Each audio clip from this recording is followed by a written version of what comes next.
আয়াতমণি, আয়াতমণি তুমি ঘুমিয়েছো তোমার পুতুলকে নিয়ে? ওরে বাবা, আয়াতমণি তো অনেক সুন্দর ঘর বানিয়েছে। এটা কি তোমার ঘর? হুম, এটা কি তোমার ঘর? তুমি ঘর বানিয়েছো?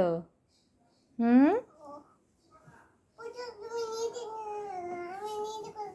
তুমি নিজে ঘর বানিয়েছো? ওরে বাবারি, অনেক সুন্দর হয়েছে তো তোমার ঘরটা।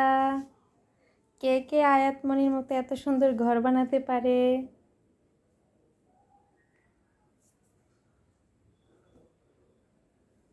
ঠিক আছে, ঘুমাও, তুমি তোমার বাবুকে নিয়ে তোমার ঘরে ঘুমিয়ে থাকো। সবাইকে টাটা বলে দাও। তুমি সবাইকে টাটা বলে দাও। Bye bye.